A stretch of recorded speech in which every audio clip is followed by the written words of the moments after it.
Today we're tackling a critical issue in our field: how to act on the right data. With so much data out there, it's not about having more data, it's about knowing what data actually matters. We're bombarded from data from all angles: website analytics, user feedback, sales metrics, social media mentions. It can be a little bit overwhelming. And 2/3 of executives admit they don't put data first when making decisions. Why? Because we're often looking at the wrong data or misinterpreting what we're seeing. So let's talk about separating the signal from the noise to make sure we're not just data-driven, but that we're driven by the right data. So let's get started. For part one, the data dilemma. So data is everywhere. If you work in marketing, you're typically drowning in it. So let's take a step back and look at the types of data. There's quantitative data, your classic numbers game: sales figures, user metrics, website analytics. There's qualitative data from user interviews, surveys, and usability testing. There's customer data for demographics, purchase history, engagement metrics. There's product usage data for feature adoption, user flows, and retention metrics. And finally, there's market research data for competitor analysis and industry trends. But not all this data is created equal. Some of it is signal, which is meaningful insight that can guide your product marketing strategy, and the rest is just noise, which is irrelevant, random data that distracts you from what matters. So how do you tell the difference? Let's find out. For part two, strategies to detect signals. So how do we separate signal from noise in our data? A few strategies. Context is king. First up, contextual relevance. This is huge in tech marketing. A spike in website traffic might look great, but it's because your site went down and people were frantically refreshing. That's not a positive signal. So always ask, what else was happening when this data point occurred? The long tail signal. In tech, we often focus on the big, obvious signals, but sometimes the real insights come from aggregating multiple weak signals. For instance, a slight increase in integration questions during sales calls, coupled with a few related support tickets and social media mentions, might signal an emerging market need. Cross-team data synthesis. This is where you combine data from different departments to get a fuller picture. Your product usage data might show low adoption rates for a feature, but coupling that with customer support tickets could reveal why. It's like assembling a puzzle. Each piece of data is important, but it's how they fit together that gives you the full picture. Micro-segmentation signals. In tech, broad strokes rarely paint an accurate picture. Dive into the granular customer segments. Maybe your product is a hit with mid-level managers in fintech, but struggling with C-suite in healthcare. That's actionable intel for your marketing strategy. Feedback loop considerations.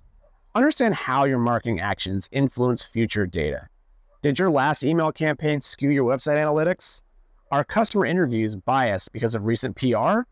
Always consider the feedback loop in your data.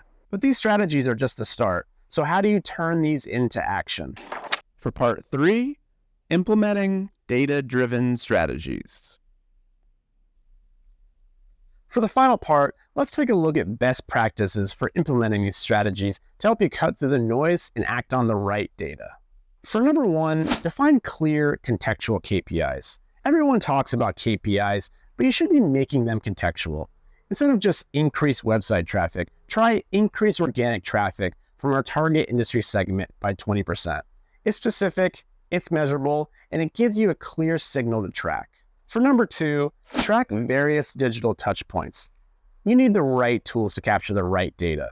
Google Analytics is great, but for tech products, consider more specialized tools. Mixpanel or Amplitude can give you deeper insights into user behavior. And use UTM parameters. They can help you track the customer journey across different channels. For number three, focus on engagement metrics. In tech, especially SaaS, engagement is key. So look beyond simple usage numbers. Are users engaging with the core features? How often? For how long? Tools like Pendo can help you track these product engagement metrics. For number four, use qualitative data to explain quantitative trends. Numbers tell you what's happening, but customer interviews and surveys tell you why. Use tools like user testing to gather qualitative insights that explain your quantitative data. For number five, create a data democracy. Break down data silos between departments. Tools like Tableau can help you create dashboards that give everyone access to relevant data. When everyone's looking at the same data, it's easier to spot the real signals. As a final note, beware of overreacting to data. It's easy to overreact to a single data point, especially if it's negative. For example, a customer might be furious and leave a scathing review or complaint. But before you go running to make a change, consider a few questions. Is this an isolated incident? Does this customer have a history of complaints? Is this a pain point for other customers? I once worked for a company that almost scrapped a key feature because of negative feedback from a few beta users. Luckily, we dug deeper and found out that those users weren't representative of our target market. The feature went on to be one of our most popular. The lesson is always contextualize your data. A single angry customer doesn't necessarily represent a trend. Alternatively, a spike in a metric may be exciting, but make sure it's not a temporary blip before acting on it. As we wrap up, it's important to remember that data interpretation isn't just a science, it's also an art to it. And with like any art form, it gets better with practice. And over time, you'll learn which signals to trust and which ones to ignore.